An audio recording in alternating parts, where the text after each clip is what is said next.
whenever you say shovel ready, someone thinks I can go in there and start pouring footings. That's not true. Right. It gets us to the point where infrastructure is there and they can go in and develop the lot.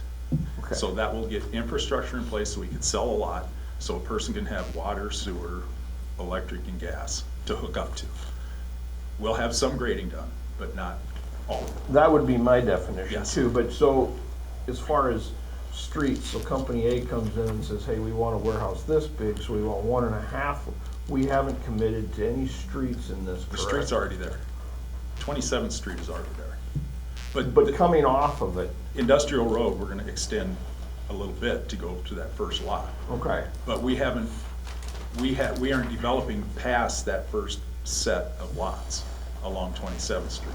Yeah, and plus, there's no plan for any other street between Industrial Road and Lincoln, Correct. just like to the north. okay. Okay, It'll continue the trajectory we have now out in our industrial park.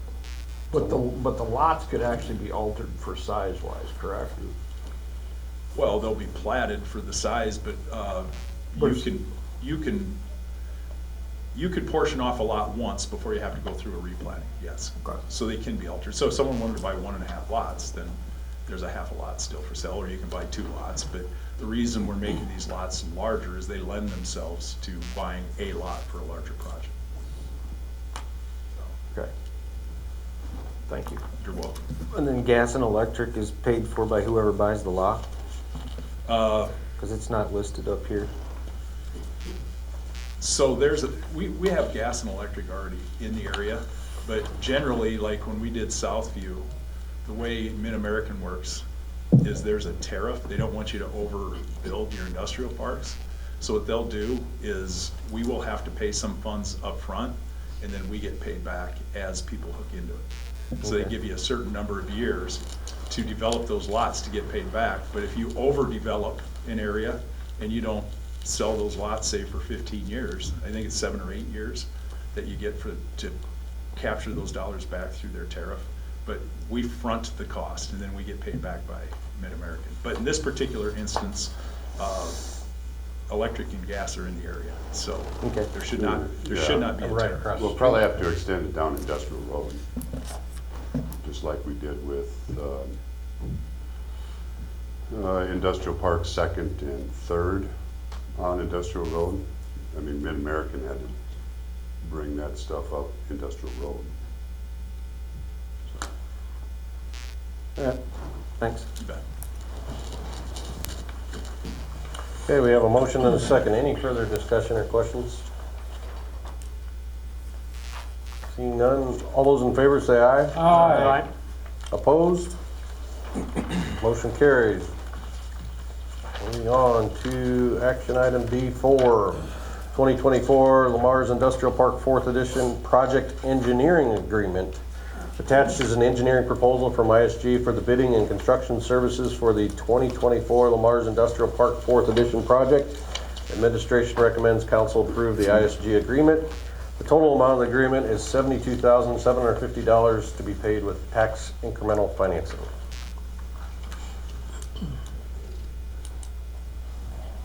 This is to go along with what you just approved. I'd make a motion to approve the professional services agreement with ISG for the 2024 Lamar's Industrial Park 4th Edition project for $72,750. Second. A motion and a second. Any further discussion? All those in favor say aye. Aye. Aye. Opposed? Motion carries. Moving on to action item D5, an offer to purchase property. An offer has been received from the Lamar's Business Initiative Corp. LBIC to purchase the Southview Industrial Park. The offer is to purchase 14.48 acres, which is lots 1 through 19. Installation of infrastructure by the city will be completed by July 1, 2024. The city would retain Outlot A for drainage and a future grass twig site. Administration recommends the council proceed to public hearing.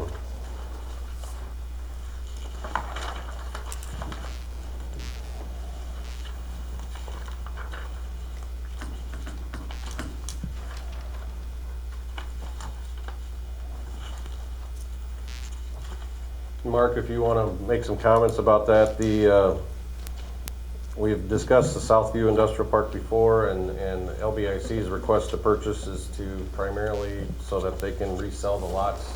Market and in sell a the private lots. fashion. Yeah, so currently, when we sell an industrial park lot, there's an agreement between the city and the LBIC that as we sell each lot, and we've done that for a lot of years, that LBIC goes out and markets the lots and evaluates the project and then completes the sale. And then once that sale takes place, then LBIC pays the city back at an agreed upon amount for those lots. And so to continue that process as we've done in the past, LBIC is making the request to sell the Southview Industrial Park lots. And just a couple of things. It will eliminate the need to come to council and set a public hearing every time we sell a lot. It gives the prospect the ability to explore the idea without having to come to a public meeting. In the event that the project wouldn't work out, there's an expectation set. And then finally, it gives a prospect certainty that if he wants to purchase a lot, that you won't have someone come to a public meeting and make a different offer. And so, and that was the logic in the past of why we did it this way. And it's common in economic development. Communities do this all the time, so.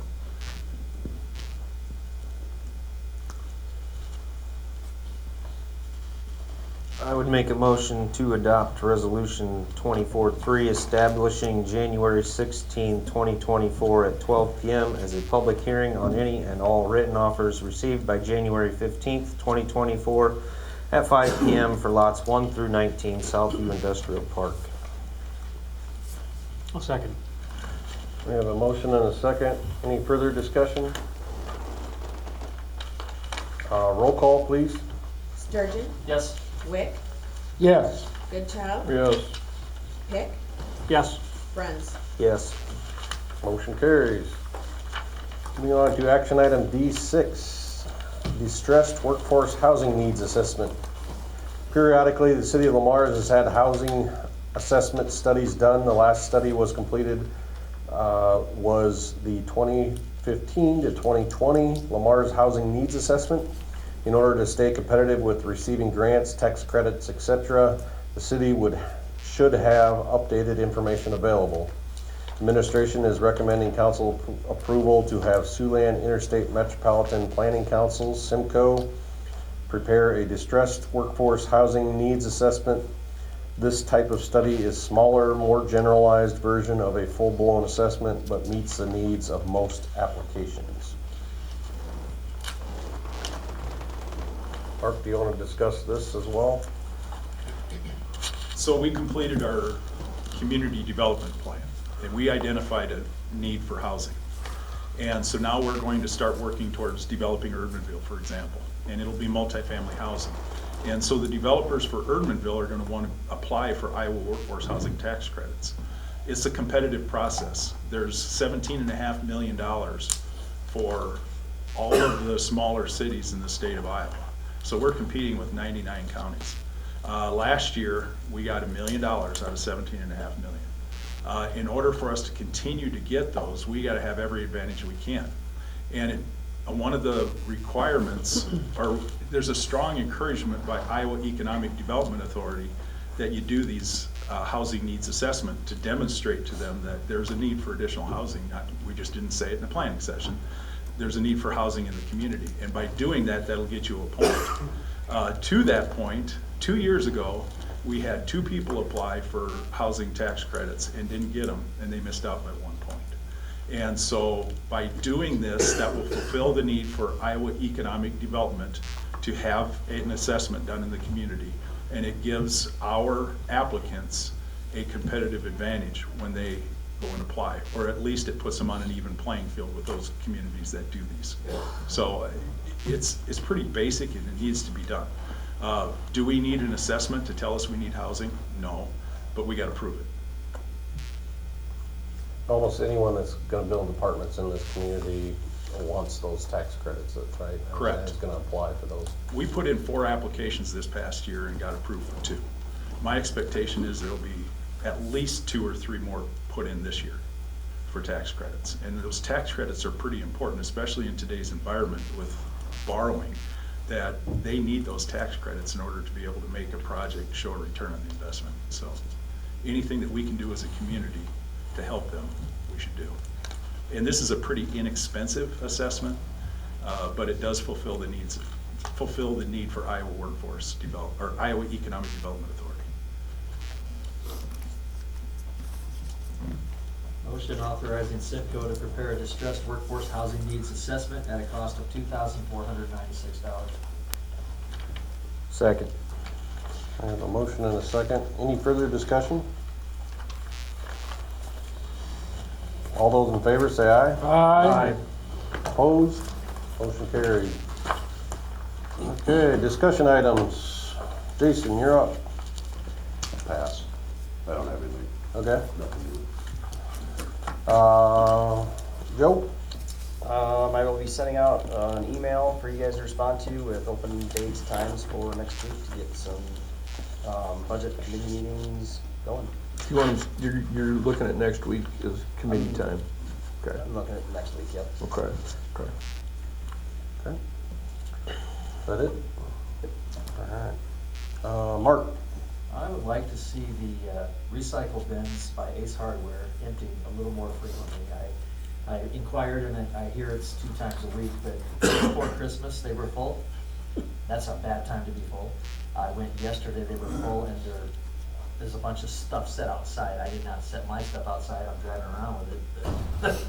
I'd like to see them get on top of that. We want to encourage recycling. I think it's a nice thing to have for stuff that won't fit in your bin. If those are full, there's more at Vans Advance. along 18th Street. Is it primarily just around the holidays, do you know, Chief? All the time. It's always I was gonna full? say, every time I've I ever, make no matter I when. make a phone call at least twice a week out there to have them come dump them when I see Yeah. stuff blowing around. And I didn't want to be negative, Wow. but yes, almost every time I've gone there, one or the other or both are full. Really? They used to only pick them up once a week. Now I think they're doing it twice, but that's still not enough. I agree. Hmm. We got a lot of recycling going on, which is a good thing, but yeah, it's not enough. And then when they used to have one over by the disaster service building on Second Avenue by the Gilmore elevator. Yep. They took that one away, so that really added to the downtown one in the parking lot. Okay. I wish we would've thought of this before we approved their increase.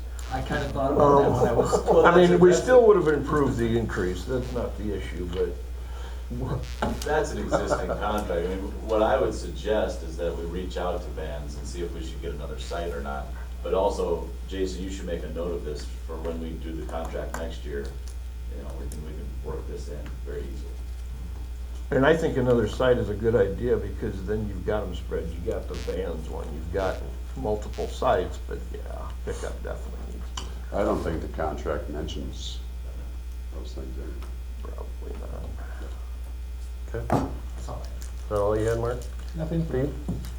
I didn't have anything. Clark? Mark, you might be able to help me out on this, and Jason. There's been a lot of talk about housing, which no one will debate, we're short. But I would like us to look into increasing the incentives that the city now offers for single-family dwellings. And really, help single-family dwelling construction give it a bump. So, Right now, we offer $75,000 for 5 years yeah, in tax abatement. yeah. So that is dictated by the state of Iowa. Only the time is, isn't it? We can't go above 75,000. You can 100% abate the first 75,000 for, what is it, 5 years? But you can't do any more than that. I thought we could go to 10. That's Or, for- excuse me, 7 years, 7. That's multifamily. Multifamily, you can go to 10, and we're currently at 7. But I believe, I'll look into it, but I believe the state law is for single-family homes, you can do the first 75,000 for 5 years, 100% abatement. I believe we're at the state limit. And this is my 3rd community where we've been at the state limit.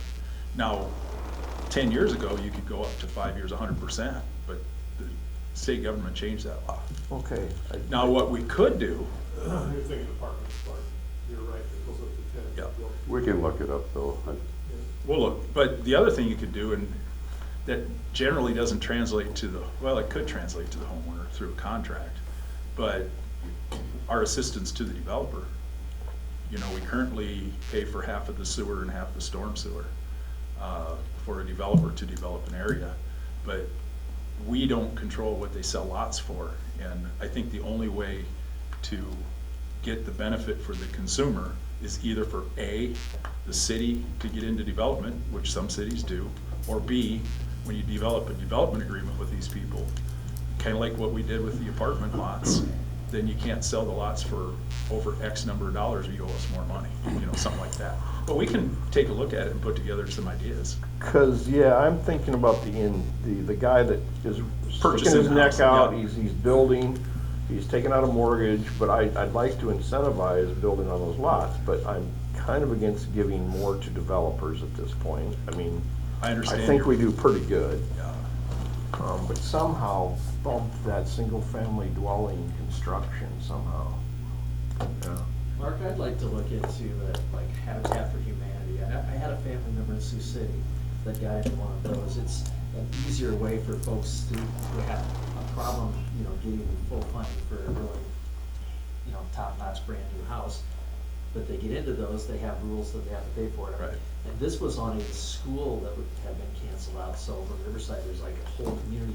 And, you know, who knows in the future, we may have some school lots. I'd like to make more affordable new housing, you know, because that's all I hear from everyone, great, we're having new housing, but affordable. Right. As a matter of fact, that's why LBIC wanted to purchase that land north of Parkview. We're speaking to a developer as we speak. Can't promise it'll come to fruition, but we're having some pretty good discussions. Rob's been in the room.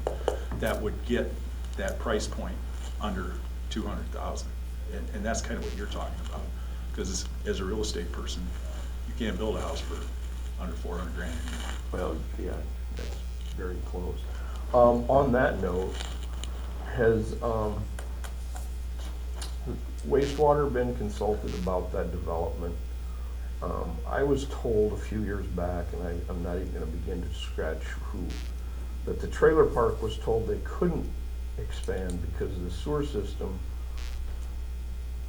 in front of that trailer park would not allow for additional flow. And that will be the very sewer system that development is looking at. And so, do you know anything about what I'm talking about? I've already talked to Doug about it. Okay. And it will handle it? Oh, it'll handle it. It might need a bigger pump, but Okay.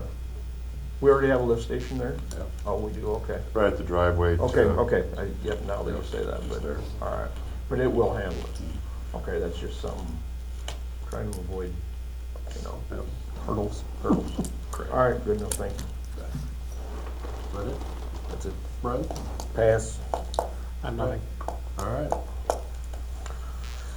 Would accept the motion to adjourn. No. Meeting is. Oh, we gotta do reports, excuse me. Annual Get reports. to the report. We passed, we have nothing. Perfect. Last time I had reports, I had to fall for that. Go ahead, Brad, you're up.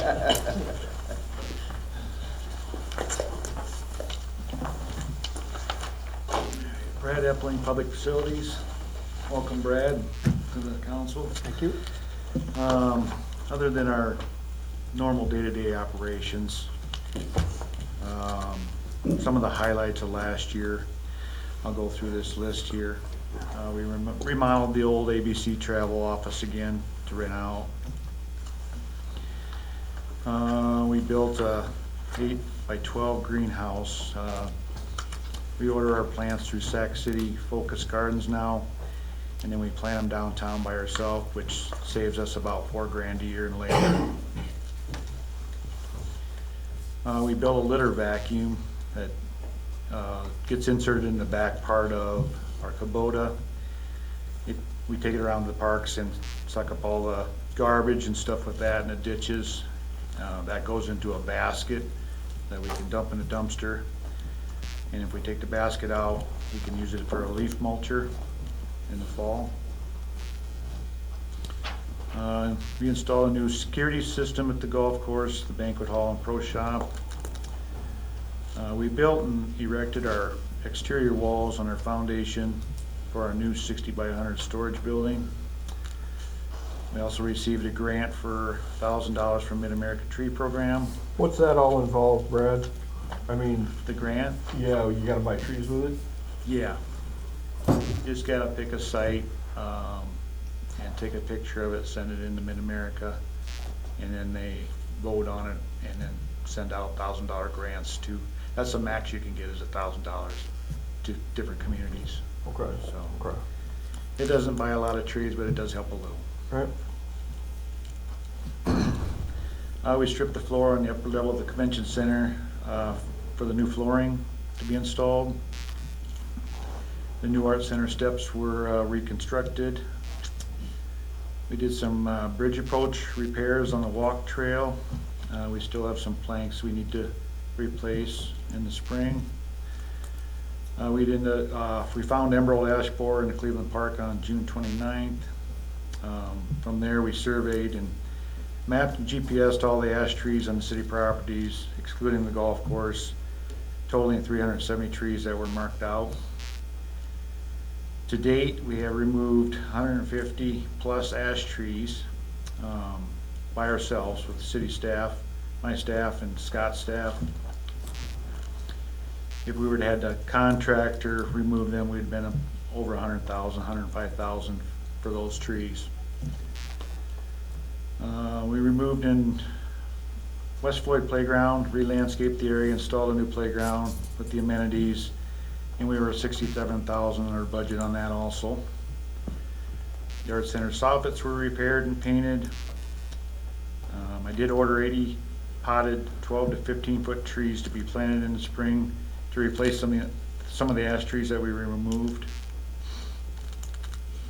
We relocated 9 evergreen trees from the water plant on 24th Street to the Veterans section to the Memorial Cemetery. We did a bunch of electrical upgrades at the Olson Center. Still a few issues there for the Christmas lights. Built a new shelter house by the volleyball